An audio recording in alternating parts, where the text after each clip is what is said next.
ہزاروں سال بعد حضرت نوح علیہ السلام کی کشتی کس ملک سے دریافت ہوئی؟ اس دریافت کو کیوں چھپایا گیا اور آج وہ کشتی کس حالت میں ہے؟ چینی اور امریکی سائنسدانوں کا اس کشتی کے بارے میں کیا کہنا ہے؟ کشتی کتنی بڑی ہے اور اس پر کتنے لوگ سوار تھے؟ طوفان ختم ہونے کے بعد یہ کشتی کس مقام پر رکی اور کتنا عرصہ یہ کشتی چلتی رہی؟ مسلمان اور عیسائی علماء کے مطابق وہ کون سی جگہ تھی جہاں یہ کشتی رکی؟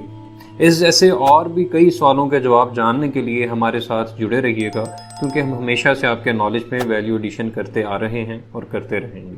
پیارے دوستو، حضرت نوح علیہ السلام کی قوم نے اللہ تعالیٰ کے احکامات ماننے سے انکار کر دیا، تو اللہ نے فرشتوں کے ذریعے حضرت نوح کو ایک پیغام بھیجا کہ ایک بڑی کشتی تیار کریں اور اس پر ان لوگوں کو سوار کریں جو آپ علیہ السلام پر ایمان لائے، اور ساتھ میں جانوروں اور پرندوں کے جوڑوں کو سوار کریں۔ قوم نوح جو کہ پہلے ہی عذاب الہی کے مستحق ہو چکے تھے، اتنی بڑی کشتی کو دیکھ کر حضرت نوح علیہ السلام کا مذاق اڑانا شروع کر دیا۔ یہ کشتی 2 سال کی مدت میں تیار ہوئی اور اس کی لمبائی 300 گز، چوڑائی 50 گز اور اونچائی 30 گز تھی۔ پھر جب عذاب الہی بارش کی صورت میں نازل ہونا شروع ہوا، اس وقت حضرت نوح علیہ السلام اور آپ کی اہلیہ اور ان کے بیٹے اور 800 لوگ اور 7 جانور اور پرندوں کے جوڑے بھی اس کشتی میں سوار ہو گئے اور خود کو پانی کے عذاب سے بچا لیا۔ پھر آخر طوفان کے بعد وہ کشتی کس مقام پہ جا کے رکی؟ حال ہی میں چینی تحقیقاتی ٹیم نے اپنی تحقیقات میں حضرت نوح علیہ السلام کی اس کشتی کو ڈھونڈ نکالا،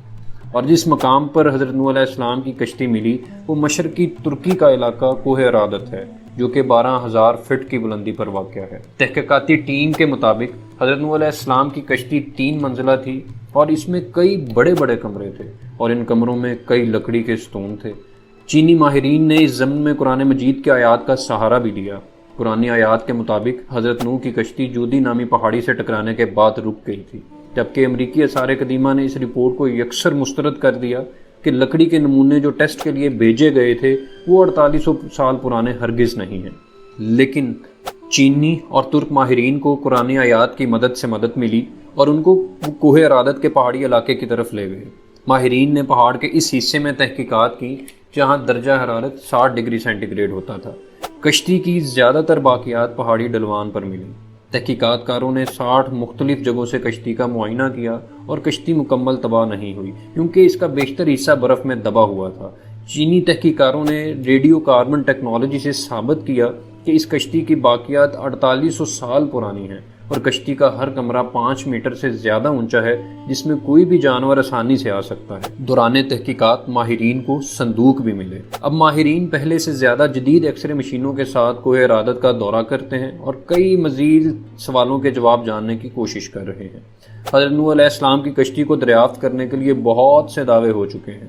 لی پونڈرس نامی ایک شخص جو کہ دوسری جنگ عظیم میں حصہ لینے کے لیے عراق گیا تھا اور جو کہ آثار قدیمہ اور تاریخ کے موضوعات میں گہری دلچسپی رکھتا ہے، اس نے عراق اور گرد نواح میں کافی پرانی چیزوں پر تحقیقات کی۔ اس دنیا کو چھوڑ جانے کے بعد یہ ساری تحقیقات اور شواہد اس کے بیٹے نے برطانوی نیوز کے عہدیداروں کے حوالے کر دی۔ ایک اور آثار قدیمہ کی ماہر نے ان شواہد کا معائنہ کیا۔ ان میں سخت مٹی کی تختی بھی ملی جس پر ایک عبارت کنندہ تھی جو آج بھی موجود ہے، اور وہ عبارت یہ تھی کہ جب انسانوں کے گناہ بڑھ گئے تو خدا نے ان کو ڈبونے کا فیصلہ کر لیا۔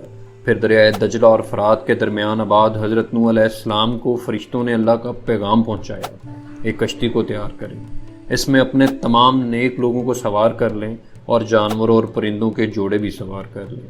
ماہرین نے اندازہ لگایا کہ یہ تختی 4000 سال پرانی ہے اور یہ حضرت نوح علیہ السلام کے آنے سے بھی 800 سال زیادہ پرانی ہے، اور اس طرح یہ بات ثابت ہو گئی۔ کشتی کی شکل عام کشتی جیسی نہیں بلکہ بیضوی نما تھی۔ قرآنی آیات کے مطابق حضرت نوح علیہ السلام کی کشتی ایک مقام جودی کے پاس رکی تھی۔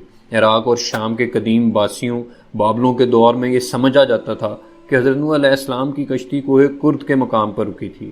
یہ مشہور جگہ جزیرہ ابن عمر کے پاس واقع ہے۔